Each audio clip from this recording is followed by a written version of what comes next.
Hello, Bacho. Let's read the question. The question is a source-based question. The question is taken from Water Resources chapter, class 10, geography. So let's read about it. Question says, read the information below and answer the questions that follow. हमें information को पढ़ना है और जो questions दिए गए हैं उनके answers देने हैं. Let's read about it. Today, dams are built not just for irrigation but for electricity generation, water supply for domestic and industrial uses, flood control, recreation, inland navigation and fish breeding.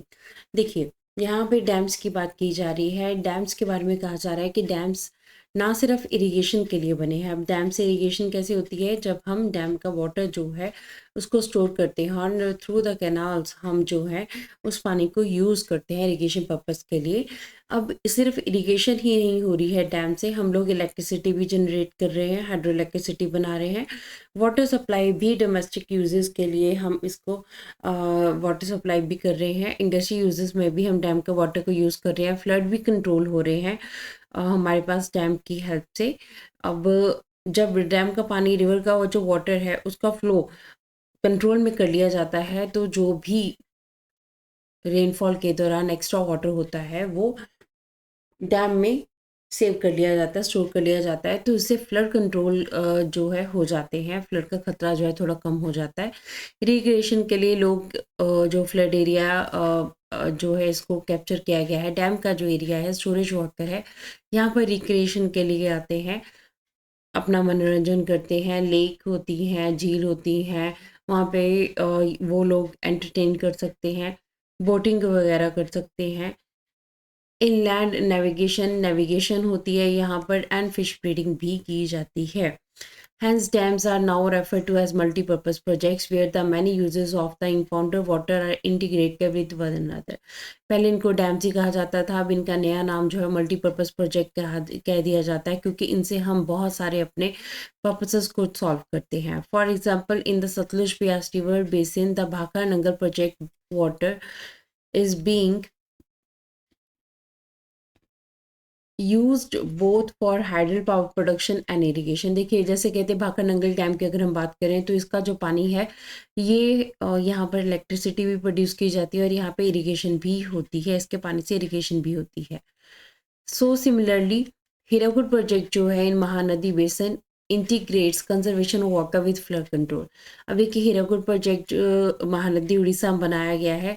इसका main purpose क्या है? ये water conservation भी करता है और flood control भी करता है. सो मल्टीपर्पज़ प्रोजेक्ट जो है launched after independence with their integrated water resources management approach were thought of as a vehicle that would lead the nation to the development and progress, overcoming the handicap of its colonial past.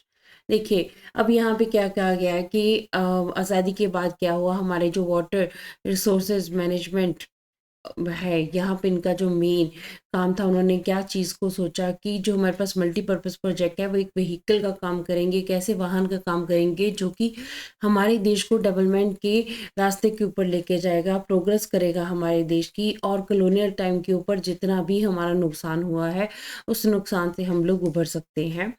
So Jawaharlal Nehru proudly proclaimed that the dams as the temples of modern India. इसलिए जवाहरलाल नेहरू ने जो dams हैं इनको temples of modern India कहा है कि modern India के temples हैं, इनकी हमें पूजा करनी चाहिए. क्यों? क्योंकि इनसे हमारे बहुत सारे मकसद जो हैं वो सॉल्व होंगे. The reason being that it would integrate development of agriculture and the village economy with the rapid industrialization and growth of the urban economy. अब उन्होंने इसको टेम्पल्स ऑफ मॉडर्न इंडिया क्यों कहा है डैम्स को? क्योंकि देखिए इरिगेशन के पर्पस के लिए भी यूज़ हो रहे हैं, डेवलपमेंट भी कर रहे हैं ये एग्रीकल्चर में, ठीक है, विलेज इकोनॉमी को भी स्ट्रॉन्ग कर रहे हैं, इंडस्ट्रियलाइजेशन को भी बढ़ा रहे हैं. तो इस तरह से अर्बन इकोनॉमी हमारी बढ़ रही है और देश का डेवलपमेंट हो रहा है. So if we will go to the question की तरफ देखें तो question says which of the following multipurpose project is found in Sutlej Beas river basin. हमने बताना है कि इनमें से कौन सा प्रोजेक्ट जो है वो हमारे पास सतलुज ब्यास रिवर बेसिन के ऊपर मल्टीपर्पज़ प्रोजेक्ट बना हुआ है.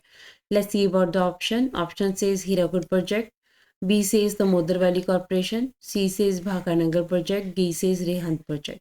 हमारे पास 4 ऑप्शन है, इनमें से हमें राइट आंसर को फाइंड आउट करना है. Let's see about the answer. Answer से इज भाखा Nangal dam is located on the rivers Sutlej and Beas. ठीक है, हमारे पास को भाखा नंगल जो डैम है ये सतलुज और ब्यास रिवर के ऊपर लोकेटेड है।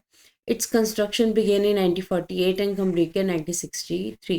देखिए जो भाखा नंगल डैम है ये 1948 में इसकी कंस्ट्रक्शन स्टार्ट हुई थी आफ्टर द फ्रीडम एंड ये कंप्लीट हुआ था 1963। अब देखिए भाखा नंगल डैम जो है जब इसकी कंस्ट्रक्शन हुई, ये बन गया, तो उस टाइम पे इसकी इनोग्रेशन जो है पंडित जवाहरलाल नेहरू ने की और उन्होंने उस टाइम के ऊपर ही ये चीज़ अनाउंस की थी कि dams are the temples of modern India, कि ये हमारे पास मल्टीपर्पज़ प्रोजेक्ट के लिए यूज़ होंगे। ये ऐसे व्हीकल हैं हमारे पास जो क्या करेंगे, जो देश को तरक्की की तरफ लेके जाएंगे। सो हमारे पास जो आंसर है that is option C, Bhakra Nangal project is the right answer of our question. So option C जो है is the right answer, that हमारे पास सतलुज ब्यास रिवर के ऊपर भाखड़ा नंगल प्रोजेक्ट लोकेटेड है।